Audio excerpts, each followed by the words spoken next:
Welcome to January the 11th, One Year Chronology Bible Reading with Insights. Today we'll be we're reading from Genesis chapter 30, verse 25, all the way to Genesis chapter 31, verse 55. We here see Jacob and Laban,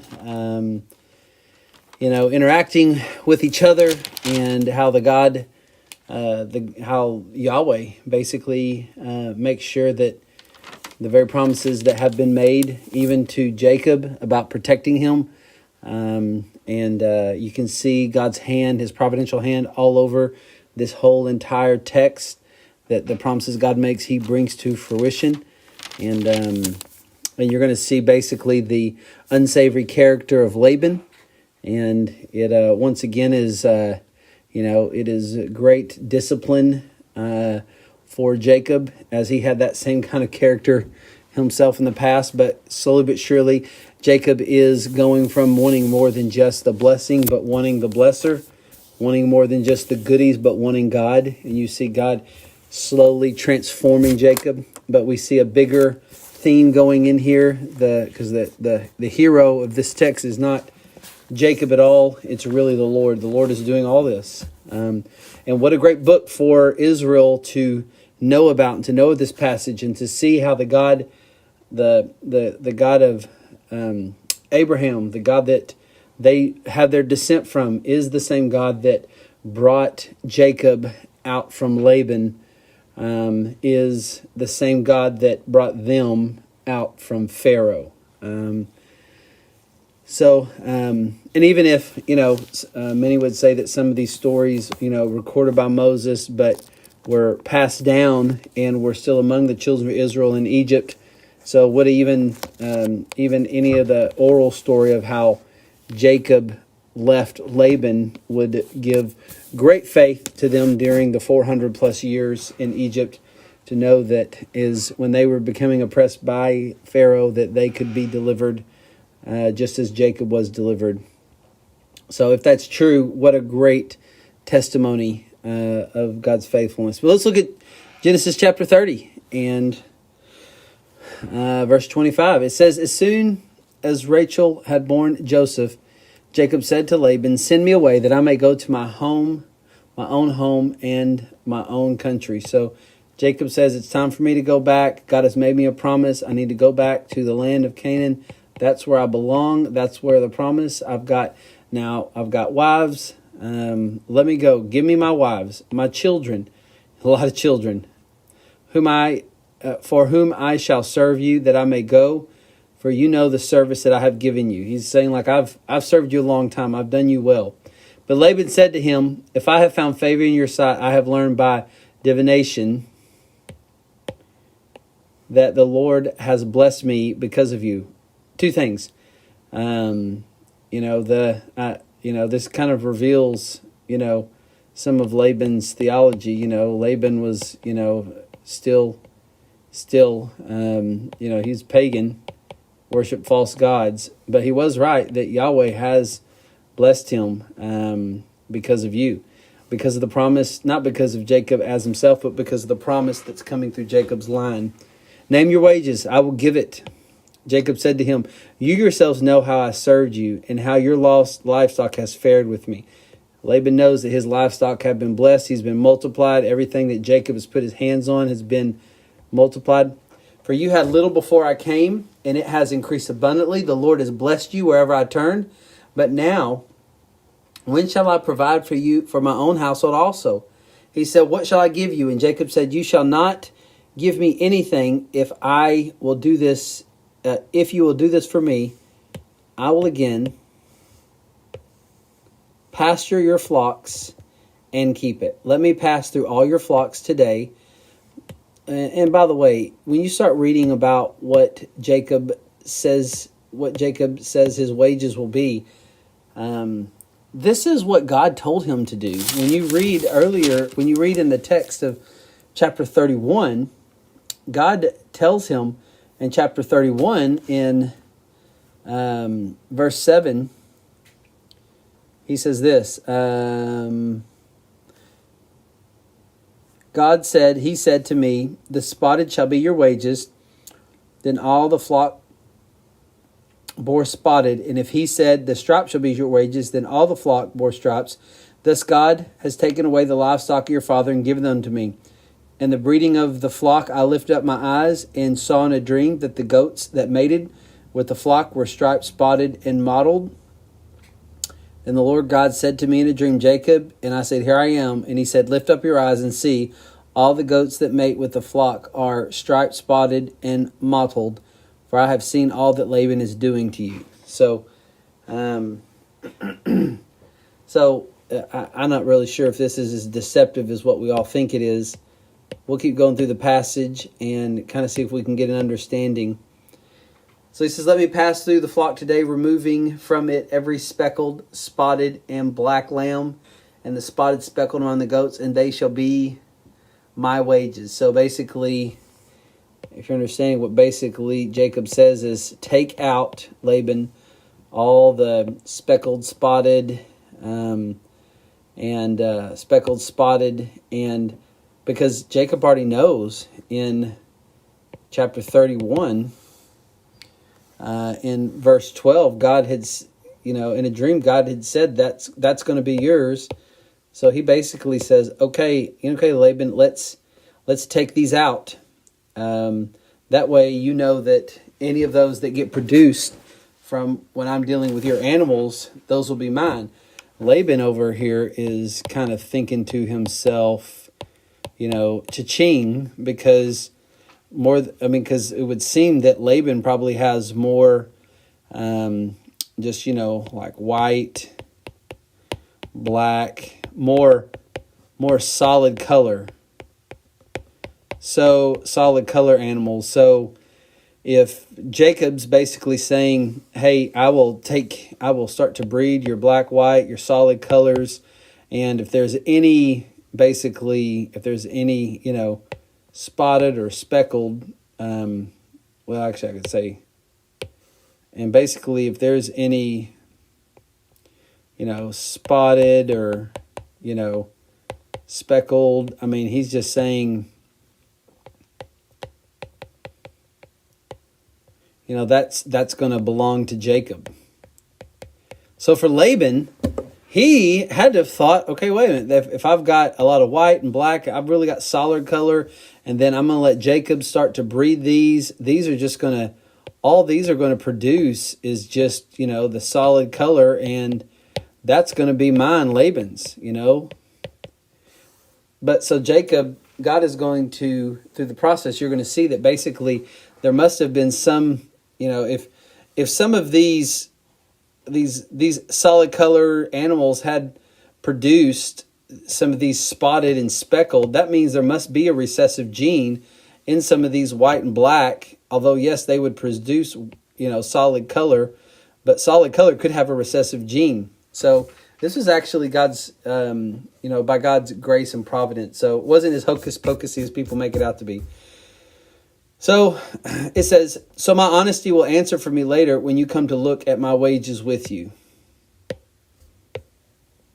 Everyone that is speckled and spotted among the goats and black among the lambs, if found with me, shall be counted stolen. So he just says, go ahead and take them all. Any of those you find. So Laban, they take off. It says, Laban said, good, let it be as you've said. But that day Laban removed the male goats that were striped and spotted. So it seems, and all the female goats that were speckled and spotted, everyone that had white on it, and every lamb that was black, and he put them in charge of his sons. And he set a distance of 3 days' journey between himself and Jacob. 3 days' journey, which is a lot of, many miles.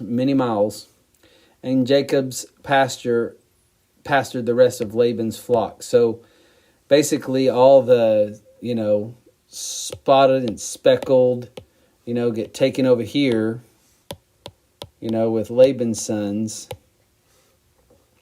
and kind of think, and then you kind of have all the basically solid color over here with Jacob.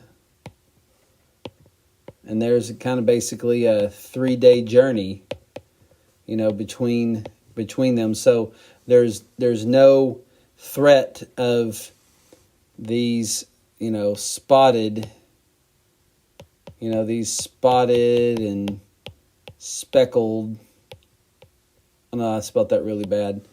Of them intermixing. So it seems like Laban's kind of thinking to himself, I've made out like gangbusters here. I'm doing good. But yet God is actually in charge of this whole entire thing. God had told him in a dream what was going to happen. And so Jacob's fully confident what the Lord does. And these solid colored animals obviously had recessive genes. That does actually exist. So Jacob took fresh sticks of poplar, almond, plane trees, and peeled white streaks in them, exposing the white of the sticks. He set the sticks that he had peeled in front of the flocks in the troughs, that is, the watering places where the flocks came to drink. And since they bred, when they came to drink, the flocks bred in front of the sticks. And so the flocks brought forth striped, speckled, and spotted. Now, there's a lot of people that would go, see, this is all just kind of hocus pocus. These sticks, is kind of like magic, And I would say, well, actually, from what many commentators would say is that actually they bred in front of the sticks.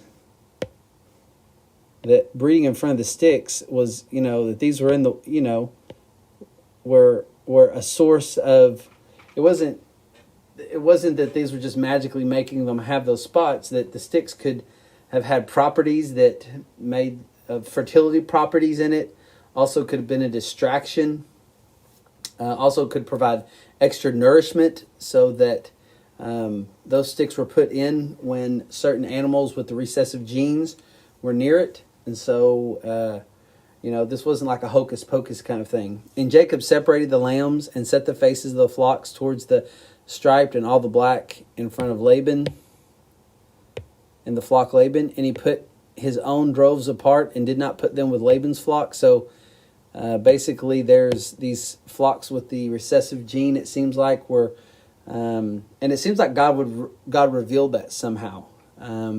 That's the one link that I'm not really sure how to explain that part, but from everything I've researched, it really seems like that there was this possibly recessive gene. Wherever that were being worked through the stronger, because look what happened in verse 41.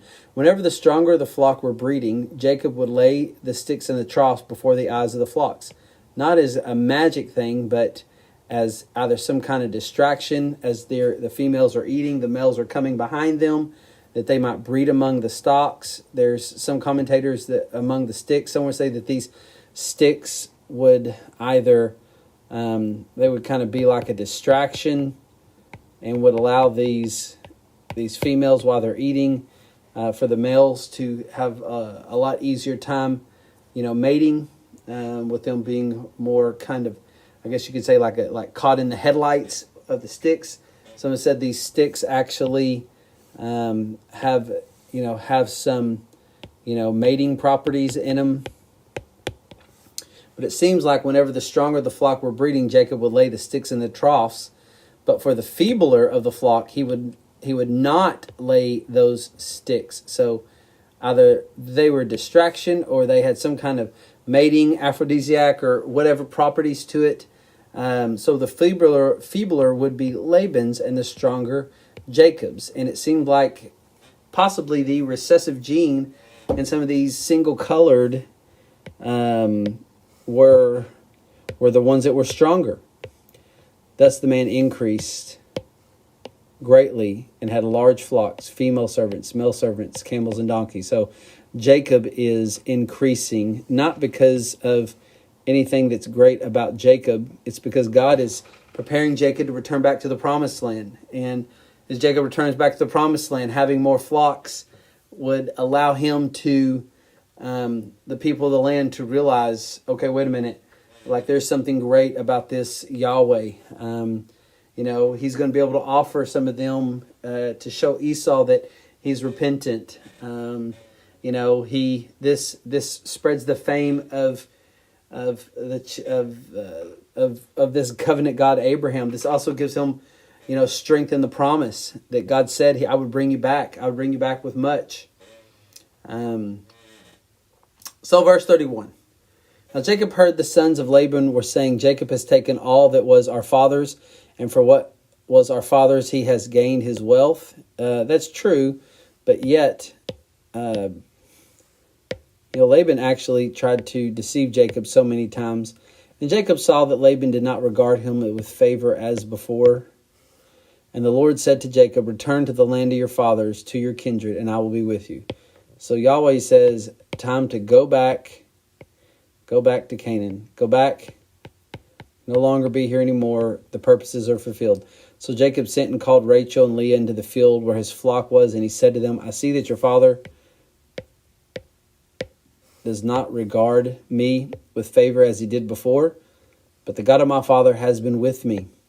And you know that I have served your father with all my strength, yet your father has cheated me and changed my wages 10 times. And, this is true. Laban did, but God did not permit him to harm me. Well, God promised that nothing would come to him. Verse 8. If he said the spotted shall be your wages, then all the flock bore spotted. If he said the striped shall be your wages, then all the flock bore striped. Thus God has taken away the livestock of your father and given them to me. So basically he's saying, God is the one that's done all this, not me. It's God that is the one he's telling me what to do. God is blessing this. He wants me to go away here, which, by the way, you see some parallels for Israel, that when they, like when Jacob leaves Laban with great possessions, the children of Israel will leave Egypt with great possessions. You see the story of what happens. This story is what the children of Israel are getting from Moses' hand. And more than likely, like I said before, that some of these stories are already in their culture, but these are being written down and preserved. In the breeding season of the flock, I lifted up my eyes and saw in a dream that the goats that mated with the flock were striped, spotted, and mottled. So you can kind of see basically that God is the one that kind of told Jacob about what to do in this situation, and that, it's really God. God is the one that gave him the directions. Then the angel of God said to me in the dream, Jacob, and I said, here I am. And he said, lift up your eyes and see all the goats that mate with the flocks, striped, spotted, and mottled, for I have seen all that Laban is doing to you. So basically, Jacob's getting some kind of instructions from, and it looks like maybe somehow he's given possibly, insight into which of the kind of, solid color, kind of have some kind of, the right, recessive genes. So it seems like possibly God sees everything that's going on, and he says, I'm the God of Bethel. Where, you remember Bethel, where he had met God, where he'd saw the ladder, where he says, where you anointed the pillar and made a vow to me. Now rise, go out from this land, return to the land of your kindred. So it's time to go, time to pack up. God is bringing him back just as God had promised. Rachel and Leah answered and said to him, is there any portion or inheritance left to us in our father's house? They kind of want to know, wait, what am I? Is there, what do we got for us as we're leaving? Are we not regarded by him as foreigners? For he has sold us, and he has indeed devoured our money. So they basically, even Rachel and Leah, Rachel and Leah don't like each other, but maybe they both don't like Laban. They realize that he has really cheated them out of money. Sad thing if a parent ever cheats their own kid out of money. All the wealth that God has taken away from our fathers belongs to us and to our children. Now then, whatever God has said to you, do. So Jacob arose, and set his sons and his wives on camels. I mean, not a lot that these wives agreed on, but they agreed that it's time to go. He drove away with all his livestock, all his property that he had gained, all the livestock and his possessions that he had acquired in Padan Aram, to go to the land of Canaan to his father Isaac. Laban had gone to shear his sheep, and Rachel Rachel stole her father's household gods. Remember, we're dealing with Laban, who still has some of his paganism here. This was a pagan family. Original Terah was a pagan. According to Joshua 24, Rachel takes some of her father's household goods. One wonders, it seemed obvious that Jacob and Rachel had this, kind of immediate attraction. Maybe it was because it's possible that Rachel is, she's a little bit of a trickster as well. And maybe this is one of the reasons that, there is such a kind of a quick kind of, relationship between the two. But she takes her father's household gods. That potentially these gods were gods that brought protection, because it seems that Laban is pretty interested in these gods and uses this as a, as a reason to kind of track them down. And Jacob tricked Laban, the Aramean, by telling him that he intended to flee. He fled with all that he had, arose and crossed the Euphrates, and set his face towards the hill country of Gilead. So that would be, let's see if we can get this. I can't draw anything, but I don't know if you can see in the middle here, Gilead, right below this number 3. This is kind of showing Jacob's traveling back here. You kind of see he's in the plains of Gilead. So Laban sets out, and outside the promised land of Canaan, catches up to him in the plains of Gilead. And Jacob hold on, let's keep going to verse 22. And when it was told Laban on the 3rd day that Jacob fled, he took his kinsman with him, pursued him for 7 days, followed close after him to the hill country of Gilead. He's chasing after him. But God came to Laban the Aramean in a dream by night and said to him, "Be careful not to say anything to Jacob, either good or bad." So God is protecting Jacob. God protects. God is protecting his covenant promise. This is good for the children of Israel to hear this book from Moses, see how God prohibits Laban from harming Jacob, just like in the end, Pharaoh wasn't able to harm the children of Israel, because the mighty God, the one true God, Yahweh, he's the one that actually harmed Egypt. Verse 25, and Laban overtook Jacob. Now Jacob had pitched his tent in the hill country, and Laban with his kinsmen pitched tents in the hill country of Gilead. And Laban said to Jacob, "What have you done, that you have tricked me and driven away my daughters like captives of the sword?" It seemed like his daughters really did not like him. And for all the problems that the daughters had with each other, they seemed like they had basically kind of like more problems, with Laban. They had more beef with Laban. It seemed like Laban, they could see the unethicalness of their father. May it never be said of any of us fathers that our kids could look back and call into question our ethics. Why did you flee secretly and trick me? And this is funny. Did you secretly and trick me? That was all Laban ever did to Jacob. And did not tell me, so that I might have sent you away with mirth and songs and tambourine and lyre. Well, Jacob knows that none of that would have actually happened. I mean, Jacob knows that Laban would have tried to do some kind of trickery. So Laban would have tried to trick him. Now, why did you not permit me to kiss my sons and my daughters farewell? Now you have done foolishly.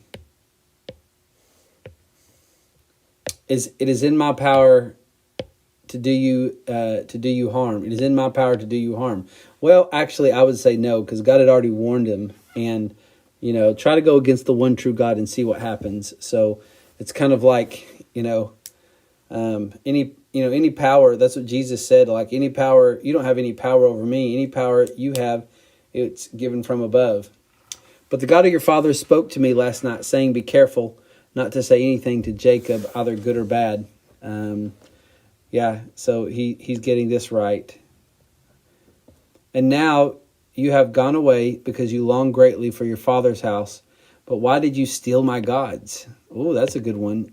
Jacob answered and said to Laban, because I was afraid, for I thought that you would take your daughters from me by force. Anyone with whom you find your God shall not live. Jacob's kind of surprised by this one. And he doesn't know that Rachel has him. In the presence of our kinsmen, point out what I have that is yours and take it. And Jacob did not know that Rachel had stolen them. The gods shall not live. Boy, that would have been terrible for Jacob if he had to really make that come to fruition on Rachel. He had no idea. He didn't think that was going on. So Laban went into Jacob's tent, into Leah's tent, into the tent of the two female servants, but he did not find them. And went into Leah's tent and entered Rachel's. Now Rachel had taken the household gods and put them in the camel saddle and sat on them. And Laban felt all about the tent, but he did not find them. Very smart of Rachel. Someone wondered, why would she take these gods? Was it the monetary value? Well, that's why some would say that these gods, these household gods, were gods of protection. It's not uncommon in pagan cultures that people think that their gods protect them. I mean, in the end, hasn't Yahweh told, Abraham and Isaac and even Jacob, hey, I will protect you. So it seems like she was kind of basically took these gods as a kind of protection from Laban, a protection from Laban. So she's still got some pagan in her. So stuff needs to be worked out. And she said to her father, let not my Lord be angry that I cannot rise before you, for the way of women is upon me. So he searched but did not find the household gods. Very smart on her part, and Laban, just kind of let it go. Just kind of comical. He didn't press the matter much further. Then Jacob became angry and berated Laban. Jacob said to Laban, what is my offense? What is my sin that you have hotly pursued me? Jacob has no idea. It's interesting, the matter of the gods just kind of gets dropped from here. It doesn't get explored to the end in this text here. For you have felt through my goods, and what have you found of all the household goods? Sit here before your kinsmen, that they may decide between us. These 20 years. And so, he just goes into, Jacob changed the narrative. He doesn't know about these gods. But anyways, they're dead gods. They don't mean they're inconsequential. They don't actually offer real protection. He switches gears to basically, this is kind of like what Laban's done his whole life to him. These 20 years I've served you. And your ewes and your female goats have not miscarried, and I have not eaten the rams of your flocks. What was torn by wild beasts I did not bring to you. I bore the loss of it myself. From my hand you required it. Neither stolen by day or stolen by night. He lets him know, I've been good to you. I've taken care of all your animals, and you've changed my wages. There I was. By day the heat consumed me, and the cold by night, and my sleep fled from my eyes. These 20 years I have been in your house. I served you 14 years for your 2 daughters. 7 of those years, basically, that he served, that second set was, he tricked him. 6 years for your flocks, and you've changed my wages 10 times. Laban was a bad business owner. And if the God of my father, the God of Abraham, the fear of Isaac, had not been on my side, surely now you would have sent me away empty-handed. God saw my affliction and labor of my hands and rebuked you last night. Then Laban answered and said to Jacob, the daughters are my daughters, and the children are my children. The flocks are my flocks. And all that you see is mine. But what can I do this day for these my daughters and for my children whom they have borne?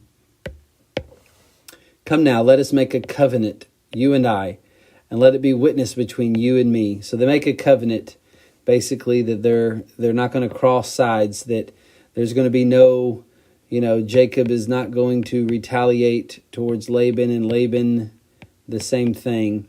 So now the whole gods thing, these kind of protection gods, that kind of issue is just kind of now put off. This is the real thing. So they make a covenant decision, and this is actually good because Jacob and the Israelites, it's not really, they don't need to travel back into this land anymore. So Jacob took a stone and set it up as a pillar. They're making a covenant. They're making a promise. And Jacob said to his kinsmen, gather stones. And they took stones and made a heap, and they ate there by the heap. Laban called it Yegar Sahadutha, and Jacob called it Gilead. And Laban said, this heap is a witness between you and me today. Therefore he named it Gilead and Mizpah, for he said, the Lord watch between you and me when we are out of one another's sights. If you oppress my daughters, or if you take wives besides my daughters, although no one is with us, see, God is witness between you and me. And Laban said to Jacob, see this heap and this pillar, which I have set before between you and me. This heap is a witness, and this pillar is a witness, that I will not pass over this heap to you, and you will not pass over this heap to do me harm. This is really why some would say the whole gods thing got dropped, because really this is in the end this kind of protection. This protection is what, Laban and, Jacob were looking for. They come from the same family line, but, there's a fear of each other in this. So it doesn't happen by the protection of false gods, but it seems to happen now from the protection of a covenant. They make a covenant with each other. And they swear, I love this, they make promises on, they said the God of Abraham and the God of Nahor, the God of their fathers, judge between us. So that's what, Laban kind of says, the God of Abraham, which is, check. The God of Nahor. Nope. Nahor was probably more than pagan. The God of their father, which we're talking about, Terah, which would have been more pagan. No, judge between us. And Jacob swore by the fear of his father Isaac. Who is the fear of his father Isaac? Well, that's the God of Abraham. It's the real one true God. It's not, you can't add in, Abraham's God with these false gods. He says, the fear of my father Isaac. It was, the one true God. It's Yahweh. It's the God that saved Isaac from being sacrificed. This is the God I will swear on, Jacob says. This is the one true God. This is the one that matters. This is the God that is being faithful to his covenant promises. This is the one that's going to bring Jacob back to the land. And Jacob offered a sacrifice in the hill country and called his kinsmen to eat bread. They ate and spent the night in the hill country. And Laban arose, kissed his grandchildren and his daughters, and blessed them. Then Laban departed home. Thus now, this kind of ends. Jacob's, travels. He's no longer. He's now done. Jacob's travels are done, and now he's, in the next reading, he'll come back into the land of Canaan, and he's got to confront